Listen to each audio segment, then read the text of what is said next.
ওং জননীং শারদাং দেবীং রামকৃষ্ণং জগদ্গুরুং পাদপেতয়িত্বা প্রণমামি মুহুর্মুহুঃ। নমস্কার। আজ নিবেদিতার ভারত দর্শনের 190তম পর্ব। ধীরে ধীরে আমরা 200তম পর্বের দিকে এগিয়ে চলেছি। ভাবতে অবাক লাগে। নিবেদিতার ভারত দর্শন শুরু করেছিলাম এক অনিশ্চয়তার সময়, যখন ভারতবর্ষ নয় পৃথিবীব্যাপী করোনায় মানুষ জীবন পথের পথ হারিয়ে ফেলছিল। ধ্বংসের তাণ্ডব লীলা, মৃত্যুমুখী মিছিলে মানুষ নিত্য পৃথিবী ছেড়ে চলে যাচ্ছিল। ভাবছিলাম আমরাও থাকবো না ওদের সাথে একই মিছিলে সামিল হব। অবশেষে আমরা রয়ে গিয়েছিলাম। হাজার হাজার মানুষের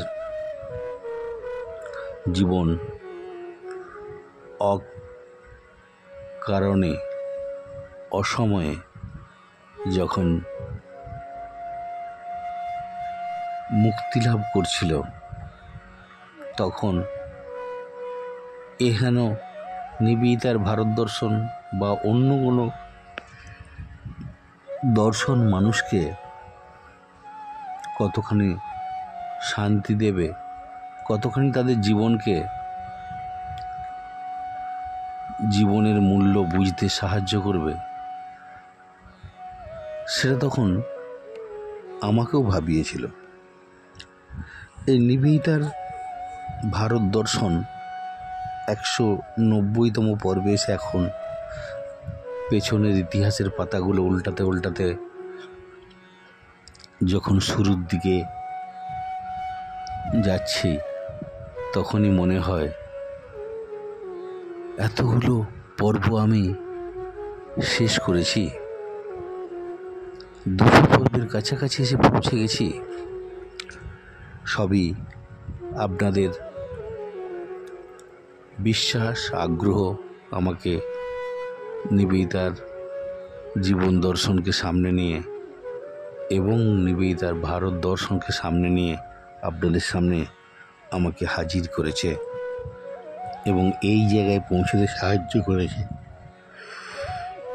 ভাবতে অবাক লাগে, পবিত্র সুর মহাশয় তার পরিবার যেভাবে তাদের ঐকান্তিক প্রচেষ্টায় নিবেদিতার ভারত দর্শন সহ আরও অনেক অনেক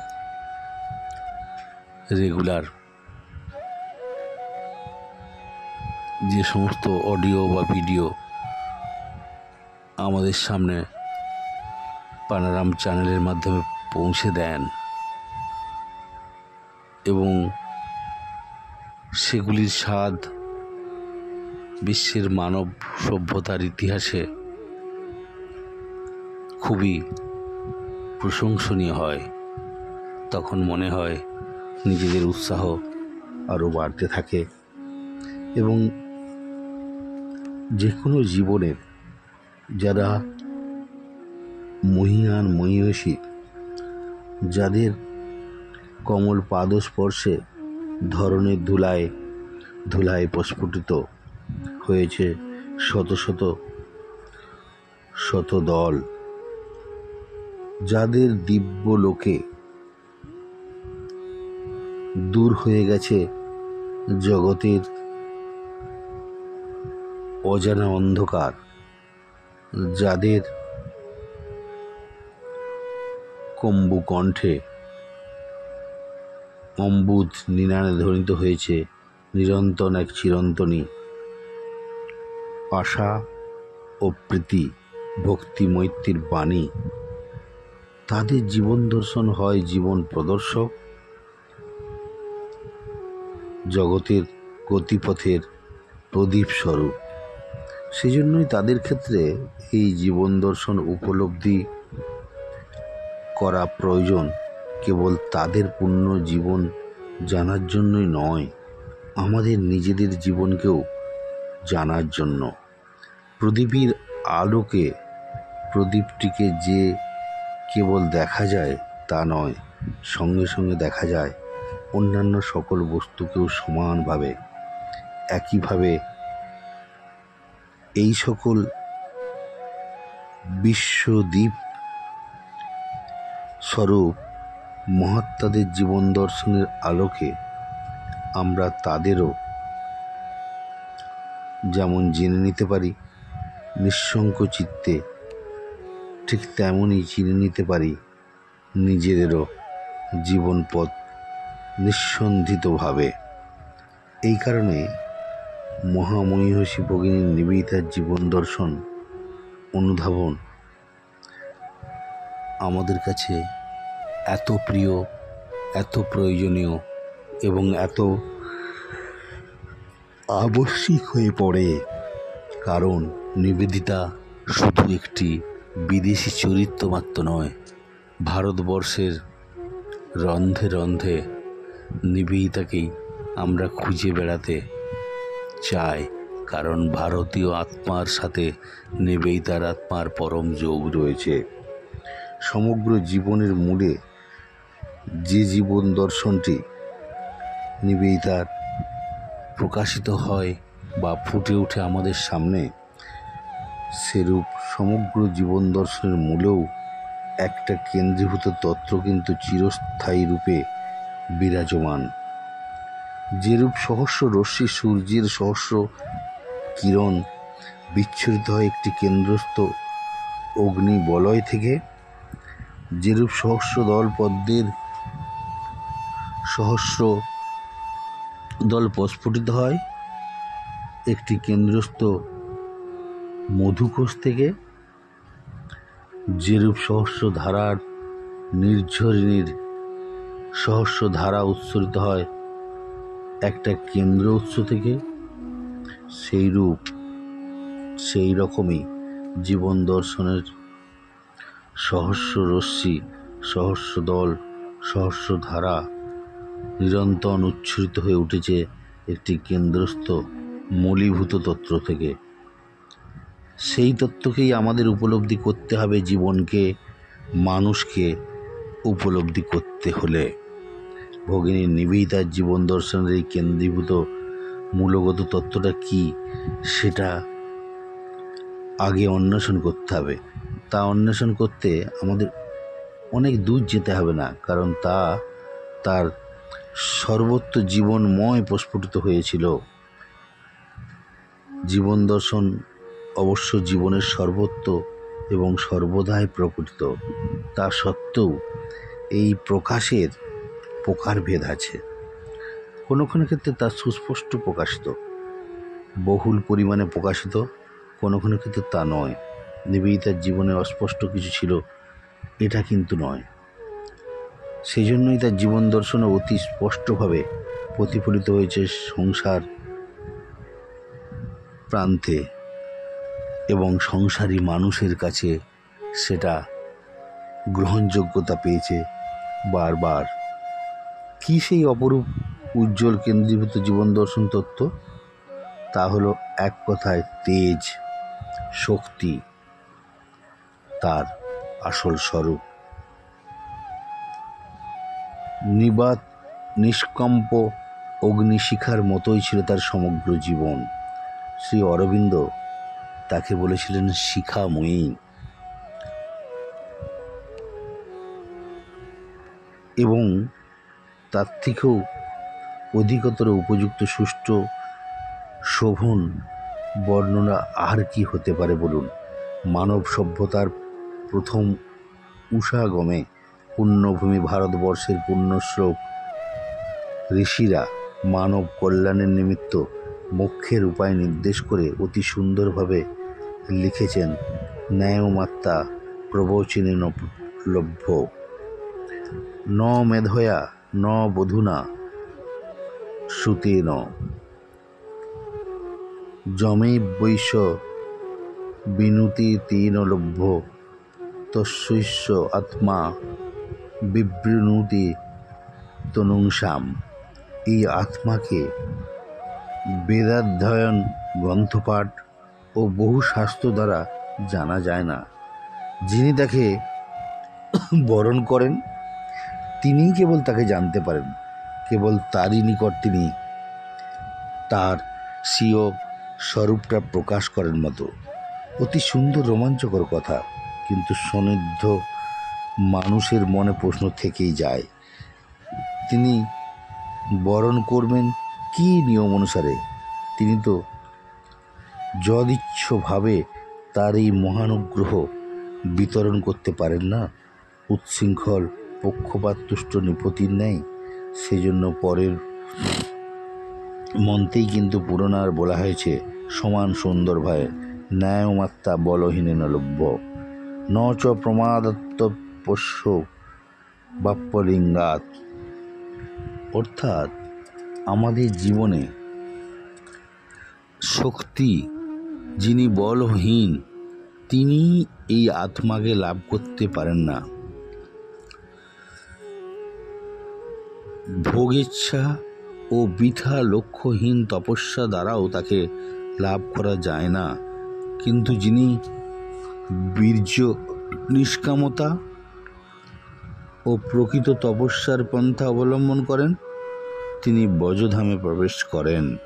নিবেদিতাও ছিল বীর, নিষ্কামতা ও তপস্যার পন্থা। তার তেজোদ্দীপ্ত জীবনের প্রতি রন্ধে রন্ধে এই তেজ বিচ্ছুরিত হতো অমিত বিক্রমে। তার তেজমূলক এই জীবন দর্শনের প্রমাণ আমরা পাই একদিকে তার প্রতি কথায়, প্রতি লেখায়, অন্যদিকে তার প্রতিটি কার্যকলাপের মধ্যে, প্রতি আচার আচরণ। কারণ তার অন্তর এবং বাহিরটা ছিল সমান। তিনি মনে যা ভাবতেন মুখেও তাই বলতেন এবং কাজেও তাই করতেন। আমরা তার জীবন দর্শনের অনুসন্ধান করতে গিয়ে একটা অনুপম চরিত্র বারবার খুঁজে পেয়েছি। দৃষ্টান্তস্বরূপ বলতে গেলে তার তেজোদ্দীপ্ত রচনা অ্যাগ্রেসিভ হিন্দুইজমটাকে যদি ধরি, সেখানে দেখতে পাবো তার রচনাতে যে বৈশিষ্ট্য প্রথমেই আমাদের দৃষ্টি আকর্ষণ করে তা হলো এই যে তিনি সর্বদাই ভারতীয়দের কথা বলতে গিয়ে আমি, আমরা, আমাদের প্রভৃতি শব্দগুলো ব্যবহার করেছেন বিনা দ্বিধায়, অতি সহজ সরল সাধারণ স্বাভাবিকভাবেই। কারণ তিনি এদেশীয় হয়ে গিয়েছিলেন শুধু নয়, তিনি যেন এদেশেরই ছিলেন। এদেশটাই তার সব। ওই দেশকে তিনি ওদেশ বলতেন পাশ্চাত্যকে। এই অ্যাগ্রেসিভ হিন্দুইজম নামক রচনাটার 4টে উদ্দীপ্ত প্রবন্ধের সমাহার। সেই 4টে হচ্ছে the basis, the task before us, the ideal, আর একটা হচ্ছে on the way to the ideal. এই যে দ্য বেসিস অথবা ভিত্তি যেটাকে বলি, এই নাম থেকেই বোঝা যায় যে তিনি আরম্ভ করেছেন একেবারে মূল থেকে।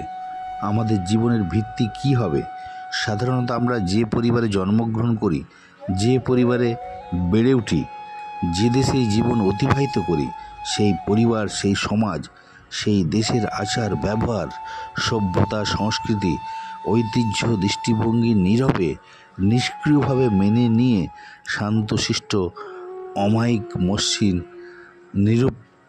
উপদ্রব নিস্তরঙ্গ জীবনযাপন করি এবং একদিন একটি ক্ষুদ্র বুদ্ধের মতনই বা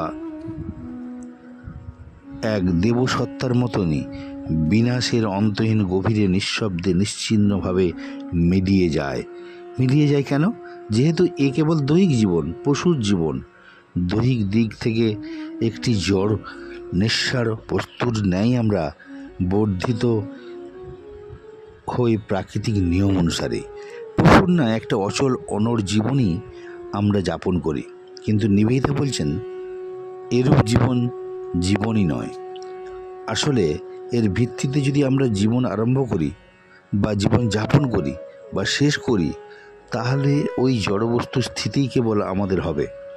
এই পশুর জীবনই কেবল আমাদের হবে, হবে না কেবল মানুষ হওয়া, মানুষের জীবনযাপন করা, মানুষের লক্ষ্য লাভ করা।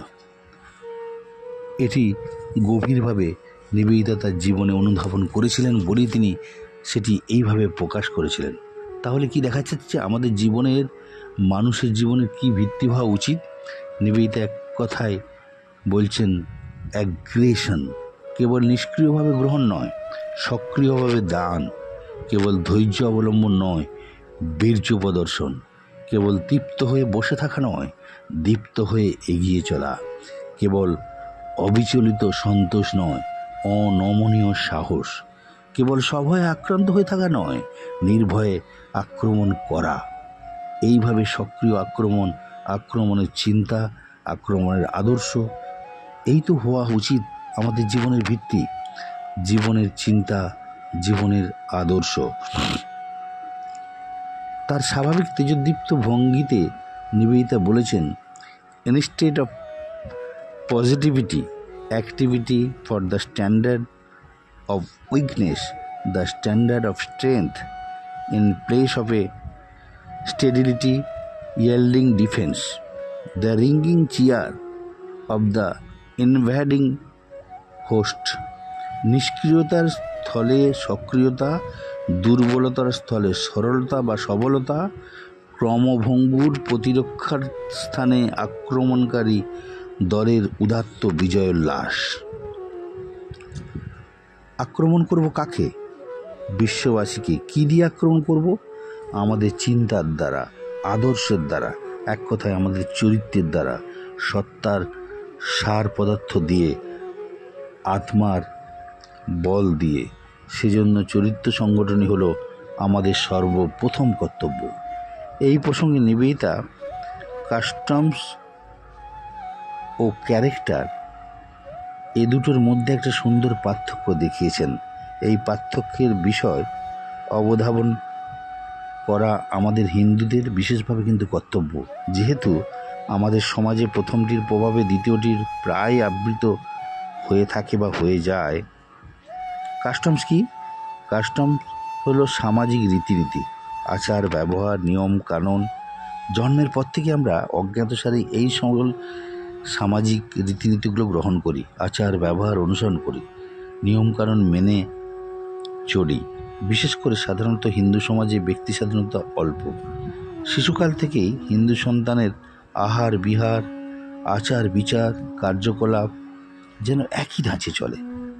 নতুন কিছু করতে গেলে নীরব বিস্ময় ও সরব প্রতিবাদ তার প্রাপ্য। এইভাবেই হিন্দু সমাজে কাস্টমস আর ট্র্যাডিশন, সামাজিক রীতিনীতি এবং ঐতিহ্যের প্রভাবটা তার মধ্যে অত্যধিকভাবে পড়ে। কিন্তু নিবেদিতা বলছেন, তাকিয়ে দেখুন একবার পশ্চিমের দিকে, অন্তত এই দিক থেকে তার নিকট থেকে আমাদের শিক্ষণীয় যথেষ্ট আসে। পশ্চিমের শিক্ষার প্রণালী স্বতন্ত্র। পশ্চিমেও নিশ্চয়ই সমাজ আছে, সমাজের শাসনও আছে, সমাজের উপকারিতাও আছে, কিন্তু সেখানে সেই সঙ্গে ব্যক্তি স্বাধীনতার অবকাশও কিন্তু অল্প নয়। অন্যান্য দেশের ন্যায় অবশ্যই সে দেশেও শিশু শিক্ষা রয়েছে, নারীদের শিক্ষা রয়েছে, সময় শিক্ষা রয়েছে, সবগুলোই কিন্তু সমাজের হাতে। বরং বলা যেতে পারে প্রাচ্য দেশের অপেক্ষা প্রতীচ্যে শিশু শিক্ষার, নারীদের অধিকার দান বহুগুণে বেশি, কম নয়। কিন্তু সে যা হোক, নার্সারি এডুকেশন বা শিশু শিক্ষার স্তর অতিক্রম করে বালক বালিকা যখন সামাজিক ব্যক্তি রূপে প্রতিষ্ঠিত হতে চলে, তখন শিক্ষক শিক্ষিকা তাদের কি বিষয়ে বিশেষ জোরের সঙ্গে শিক্ষা দেন? এইখানেই প্রাচ্য ও প্রতীচ্য শিক্ষার মধ্যে একটা বিশাল প্রভেদ স্পষ্টভাবে উপলব্ধি করা যায়। সেটা কি?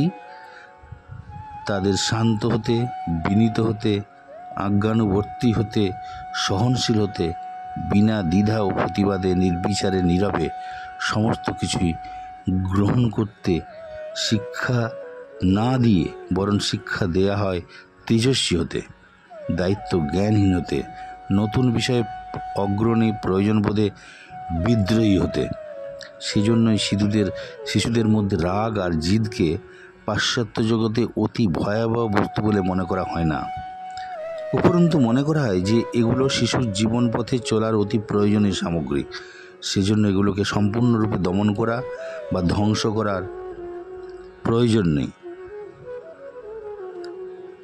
কেবল শুভ দিকে পরিচালিত করে মানব কল্যাণে নিয়োজিত করার আত্মশক্তি ও আত্মবিশ্বাসের তেজ ও অনমনীয়ভাবে রূপান্তরিত করার, এই কারণে এই পাশ্চাত্য জগতে খেলার মাঠে এই বাচ্চাদের মুষ্টামুষ্টি, হাতাহাতি, যুদ্ধাযুদ্ধি প্রকৃতিগুলোকে বর্জনীয় না বলে বরং প্রশংসনীয় বলে গ্রহণ করা হয়।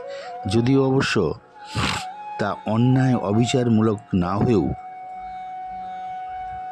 ন্যায়মনুত হয়েই কিন্তু প্রকাশিত হয়। সেই জন্যই পাশ্চাত্যের পিতামাতাদের মতো আমরা কিন্তু সেটা ওইভাবে দেখি না। পাশ্চাত্যের পিতামাতাদের মত এই যে এইভাবে বালক বয়সে সংগ্রাম করতে অভ্যস্ত না হলে পরে দুর্গম সংসার অরণ্যে সন্তানেরা দিশা হয়ে পড়বে। বলা বাহুল্য এই যে যা এইমাত্র বলা হলো সেই সঙ্গে তাদের শিখে নিতে হবে সেই সংগ্রামের মূল নীতি ও নিয়মাবলীর সমানভাবে। সংগ্রামে প্রবৃত্ত হলেই সে কেবল পশুবলি হবে না তার মূলধন, কেবল স্বার্থ হবে মূল লক্ষ্য, কেবল উদ্দামতাই হবে মূল প্রণালী। তা তো কোনোভাবেই হতে পারে না। সেই জন্য এইরূপ সংগ্রামের অন্তরালে গঠিত হয়ে ওঠে মানব জীবনের সেই একটিমাত্র ভিত্তি, চরিত্র।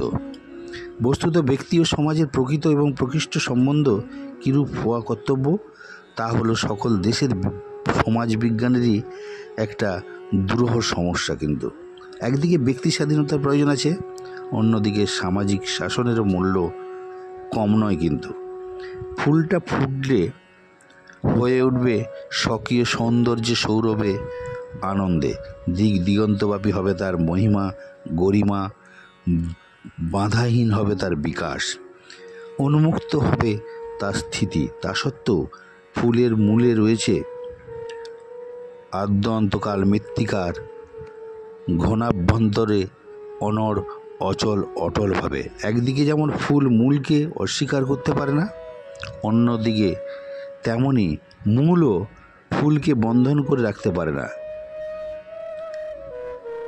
এই তো হলো ফুল আর মূলের ব্যক্তি ও সমাজের প্রকৃত সম্বন্ধ। ফুলের সাথে যেমন মূলের সম্বন্ধ রয়েছে, ব্যক্তি ও সমাজের সাথেও ঠিক একই সম্বন্ধ। প্রতীচ্যে ফুলের পাচ্ছে মূলের সমাদর সমধিকভাবে হতে পারে, কিন্তু কেবল একটি রেখে অন্যটাকে বর্জন করা কারো পক্ষেই কিন্তু সম্ভবপর নয়, তা সুনিশ্চিত। সেজন্যই নিবেদিতা ভারতীয় সমাজের এই মূলগত দোষগুলো দূর করার জন্য বদ্ধপরিকর হয়েছিলেন। তিনি তার স্বভাবশুদ্ধ মৌলিক চিন্তাপ্রণালী দিয়েই ভারতের দশাবতার তত্ত্বের মধ্যে এই অ্যাগ্রেসিভ হিন্দুইজমের আভাসটা লাভ করেছিলেন। অতি সুন্দরভাবে তিনি বলেছেন যে মৎস্য, কুর্ম, বরাহ, নৃসিংহ প্রভৃতি স্তর অতিক্রম করে এই অবতারের পূর্ণ মূর্তি আমরা যে দেখি, দুই ক্ষত্র মহাবীরের রূপে রাম ও কৃষ্ণ, তাদের অতুল বীর্যের সম্মিলিত মহিমার ফলেই যেন পরিশেষে উদিত হলেন করুণাঘন প্রশান্ত মূর্তি ভগবান বুদ্ধ। তাতেও কি শেষ হলো না? কলির কলকি অবতারে নিহিত রয়েছে আরও বীর্যের, আরও জয়ের নিশ্চিন্ত নিশানা। এইভাবেই শান্তির পশ্চাতে থাকবে শক্তি, গ্রহণের পশ্চাতে থাকবে দান, সহনশীলতার পশ্চাতে থাকবে দহন প্রবণতা। তাহলেই হবে জীবনের প্রকৃত চরিতার্থ। সেজন্যই কেবল বিনয়, কেবল ধৈর্য, কেবল সন্তোষ দুর্বলতারই নামান্তর মাত্র। আমাদের ভারতীয় সমাজে অবশ্য এগুলোর মূল্য সমধিক, কিন্তু বলদীপ্ত পাশ্চাত্যের ভাবধারায় পুষ্ট নিবেদিতা এগুলোর সম্যক ভিত্তি নির্দেশ করেছেন সুপ্ত ভারতের জাগরণের জন্য। বস্তুত বিনয় যদি হয় গুণহীনতা, ধৈর্য যদি হয় নিষ্ক্রিয়তা, সন্তোষ যদি হয় উদ্যমহীনতার রূপান্তর মাত্র, তাহলে তাদের উপকারিতা অপেক্ষা অপকারিতাই হবে বহুগুণে অধিক, নিঃসন্দেহে। সেজন্যই ভারতীয় সমাজ জীবনের প্রকৃত ভিত্তি নির্দেশ করে নিবেদিতা এক জায়গায় বলছেন, এই ভিত্তি কাস্টমস অর্থাৎ রীতি নয়, ক্যারেক্টার অর্থাৎ চরিত্র। প্রথমটিকে কেবল নিষ্ক্রিয়ভাবে রক্ষণ করলেই চলে, কিন্তু দ্বিতীয়টিকে করতে হবে সক্রিয়ভাবে সৃষ্টি এবং গঠন। সমাজ তার আবহমান কাল প্রচলিত রীতিনীতি নিয়মকানুনকে আমাদের উপর চাপিয়ে দিয়ে বা দিতে পারে অনায়াসে, কিন্তু চাপিয়ে দিতে পারে না চরিত্রকে। কারণ চরিত্র সমাজগত সম্পত্তি নয়, গ্রহণ এবং রক্ষণের বস্তুও নয়, ব্যক্তিগত সম্পদ, অর্জন এবং সর্বজনের সেটা বস্তু। নিবেদিতার সেই মহাজীবন স্বপ্ন আমরা একবারও চক্ষু মুদ্রিত করে দেখি না বলেই আমরা নিবেদিতাকে সঠিকভাবে উপলব্ধি করতে পারি না। Let us suppose then that we see Hinduism no longer as the preserver of Hindu customs, but as the creator of Hindu character. মনে করা যাক আমরা হিন্দু ধর্মকে গ্রহণ করি হিন্দু রীতিনীতি রক্ষক রূপে নয়, কিন্তু হিন্দু চরিত্রের স্রষ্টা রূপে। এই মনে করার ভিত্তিতেই নিবেদিতার হিন্দু সমাজের স্থির পন্থা নির্দেশ করেছেন। সেই পন্থা হলো কেবল নিজেকে রক্ষা করা নয়, অন্যদের নিজ মতে আনয়ন করা। Our work is not now to perfect our self but to convert others. কেবল নিজেদের রক্ষা করা নয়, কিন্তু অন্যদের স্বীয় মতে আনয়ন করা, এই হবে আমাদের কাজ। এই প্রসঙ্গে সত্যই ভারতীয় ধর্মের প্রতি মূলগত প্রকৃতির কথা আমাদের মনে পড়ে। সেটা হলো এই যে ভারতবর্ষে কোনোদিন যাকে বলা হয় কনভার্সন অথবা অপরকে স্বধর্মে আনয়নের প্রচেষ্টা, তার প্রাবল্য ছিল না। কখনোই হিন্দুরা চাইতো না অন্য ধর্মের মানুষকে হিন্দু ধর্মে আকর্ষিত করে নিয়ে এসে তাদেরকে ধর্মান্তরিত করা, যেটা পাশ্চাত্যের একটা রীতিনীতিতে পড়ে গেছিল। প্রায় সকল ধর্মেই এই কনভার্সন অথবা এরূপ প্রচেষ্টা ধর্ম প্রসার সংরক্ষণের একটা প্রধান উপায় রূপে পরিগণিত করা হয়। যথা ইসলাম বা খ্রিস্টান ধর্মে এটা একটা অতি সাধারণ ঘটনা, কিন্তু সনাতন হিন্দু ধর্মে এরকম কখনো আমরা দেখিনি, কখনো ভাবতেই পারে না। বহু জন্মের বহু স্বীকৃতির ফলেই কেবল হিন্দু পরিবারে জন্মগ্রহণ করে হিন্দু হওয়া যায়, অন্য কোনো উপায় নয়। সেজন্য হিন্দু ধর্মে কনভার্সেশনের কোনো স্থান বা প্রশ্নই নেই। উপরন্তু যাতে বিধর্মীদের কলুষ স্পর্শে হিন্দু ধর্মের পবিত্রতা বিন্দুমাত্র ব্যাহত না করে, সে বিষয়ে আমাদের সর্বমন প্রাণ অতি অবহিত হওয়াটাই কিন্তু প্রয়োজন। এইভাবেই আদ্য অনন্তকাল থেকে হিন্দু ধর্মের সংরক্ষণের প্রশ্ন কেবল উঠেছে সম্প্রচারের বা সম্প্রসারণের জন্য নয়। নিবেদিতা এই সনাতন রীতি বিরুদ্ধে আপত্তি উত্থাপন করেছেন। সংরক্ষণ প্রয়োজন নিশ্চয়ই আছে, কিন্তু তা প্রধানত প্রারম্ভে কেবল পরিশেষে প্রয়োজন, বরং সম্প্রসারণ যখন বহু সঞ্চয় হয়ে যায় তখন তা কেবল পুঞ্জীভূত করে না রেখে বরং অকাতরে দান করাই কি সেও নয়? ফুলটা যখন পূর্ণ প্রস্ফুটিত হয়ে ওঠে তখন তার সৌন্দর্য স্বভাবতই দিক দিগন্ত আলোকিত করে, সৌরভ বিস্তৃত করে, বিভিন্ন দিক থেকে মধু আকৃষ্ট হয়। মৌমাছি ছুটে ছুটে আছে, ছোট ছোট ভ্রমররা গুনগুনিয়ে গান করতে করতে তার কাছে আছে। এসব কি লুকিয়ে রাখা যায়? একইভাবে আজ হিন্দু ধর্ম যুগ যুগান্তরব্যাপী সাধনা তপস্যার মধ্যে বহু সম্পদের অধিকারী। আজ তার কর্তব্য মুক্ত হস্তে দান করা। নিজেকে আচার বিচারের অন্ধকারে আবৃত করে রেখে সেটা সম্ভব নয়, কারণ দানেই তো সঞ্চয়ের পূর্ণ সার্থকতা। নিবেদিতা ভারতবর্ষের এই হিন্দু সংস্কৃতি সভ্যতাকে তার নিজের জীবনের অঙ্গ প্রত্যঙ্গের সাথে মিলিয়ে ফেলেছিলেন। স্বামী বিবেকানন্দের কাছে সেই উদার চিন্তা, যে বিবেকানন্দ তার গুরুর কাছ থেকে সেই উদার ভাবনাটি পেয়েছিলেন, কখনো তিনি সেই ভাবনার বাইরে যাননি। তাই পাশ্চাত্যে যখন চিকাগো বক্তৃতার মধ্যে স্বামী বিবেকানন্দ বারবার প্রশ্ন তুলেছেন শেষ দিনে পর্যন্ত বিদায়ী ভাষণের দিনে পর্যন্ত, do I wish Hindu become a Christian और हिंदू খ্রিস্টান और Islam would become a Hindu, God forbid. বলছেন আমি কি চাই হিন্দু খ্রিস্টান হয়ে যায়, বা খ্রিস্টান বা বৌদ্ধরা বা ইসলামরা হিন্দু হয়ে যাক, এটাই আমার উদ্দেশ্য। ঠুকেছেন সেখানে পাশ্চাত্যের ইসলাম ধর্মী বা খ্রিস্টান ধর্মী মানুষকে তিনি ঠুকেছেন, ঠুকে বলেছেন গড ফরবিড, ভগবান যেন এটা না করে, হিন্দু ধর্মই পারে এরকম চিন্তার সন্ধান দিতে। নিবেদিতা প্রাণে প্রাণে সেটি অনুভব করেছিলেন। ভারতবর্ষের চিন্তার শিরার শিরায় উপলব্ধ হয়ে রয়েছে ভারতীয় সত্তার মধ্যে এক উদার ভাবনা। সেখানে কাউকে জোর করে টেনে নিয়ে এসে কোনো ধর্মান্তরিতের প্রশ্ন নয়। ভারতবর্ষই, ভারতবর্ষের প্রতি মানুষ আকৃষ্ট হয় ভারতীয়ত্ব বোধকে দেখেই। ভারতবর্ষ পৃথিবীর মানুষকে আকৃষ্ট করার ক্ষমতা রাখে, ধর্মান্তরিত করার জন্য নয়, জোর করে কাউকে টেনে নিয়ে গিয়ে হিন্দু ধর্মে পর্যবেসিত করার জন্য নয়।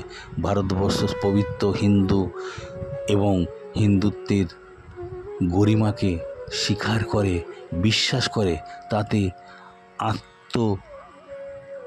বিলয় করতে তারা চিরপ্রতিজ্ঞাবদ্ধ। নিবেদিতা সে দৃশ্য দেখেই শ্রদ্ধার সাথে রাগে ক্ষোভে মাঝে মধ্যে বলেছে, অন্যান্যরা যখন নিজেদের আকর্ষণে হিন্দুরা কেন করবে না সেই রকম ধর্ম অবলম্বন করে মানুষকে আকর্ষণ করতে। স্বামীজি নিজে তার প্রমাণ দিয়েছেন, কখনো ভুলেও নিবেদিতাকে জোর করে হিন্দু ধর্মে স্বীকৃতি দান করার জন্য সচেষ্ট হননি। তার খ্রিস্টান ধর্মকে কখনো অশ্রদ্ধার চোখে দেখেননি। আজীবন তিনি খ্রিস্ট ধর্ম থেকে হিন্দুর প্রতি শ্রদ্ধাশীল হয়েছেন। নিবেদিতার বৈশিষ্ট্য এখানেই। নিবেদিতার জীবন দর্শন ভারতবর্ষের মানুষের কাছে এসে পৌঁছে স্বামী বিবেকানন্দের পাদস্পর্শে এসে তার গুরুর চরণকেই স্মরণ করেছেন বারবার। সেই উদার ধর্ম, ধর্ম কাকে বলে? ধর্ম যা মানুষকে ধরে রাখে। Religion is the realization. স্বামীজির ভাষায়, religion not a journey from Kedarnath to Badrinath, but it is a journey from brute man to man, man to Buddha.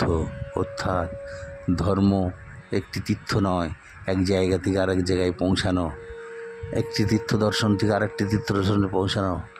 আসলে ধর্ম মানুষকে পরিবর্তন করার একটা রীতিনীতি। Brute man to man, man to Buddha. পশু থেকে মানুষ, মানুষ থেকে বুদ্ধে পৌঁছানোর এই জার্নিটির নামই ধর্ম। ধর্মের সংজ্ঞা আজকের সমাজে বিশেষভাবে প্রয়োজন। নিবেদিতা সে শ্রদ্ধায়, যে আদর্শে এ ধর্মের সংজ্ঞাকে তিনি চির আপন করে আঁকড়ে রেখেছিলেন, সেটি তার খ্রিশ্চানত্বকেও ছাড়তে কোনো দিন বাধ্য করেনি। এখানেই নিবেদিতা ভারতবর্ষের জীবন দর্শন, তার জীবন দর্শনকে তিনি উদার ভাবনায় মেলাতে পেরেছিলেন। নিবেদিতার ভারত দর্শন 190তম পর্ব একটু কঠিন মনে হলেও এর গভীর তথ্য রয়েছে। বারবার যদি এটি শোনা যায়, বারবার যদি ভাবা যায়, তাহলে আমার মনে হয় নিবেদিতার ভারত দর্শনের 190তম পর্বটি আপনাদেরকেও আকৃষ্ট করবে, আপনাদেরকে অন্য জগতে নিয়ে যেতে সাহায্য করবে, আপনাদের অন্তরাত্মাকে শুদ্ধ পরিশুদ্ধ করে এক উদার জীবন দর্শনের সন্ধান দেবে। ওং অসতোমা সদ্গময় তমসোমা জ্যোতির্গময়। ওং শান্তি শান্তি শান্তি। হরি ওং তৎসৎ। শ্রীরামকৃষ্ণার্পণমস্তু। সকলে ভালো থাকবেন।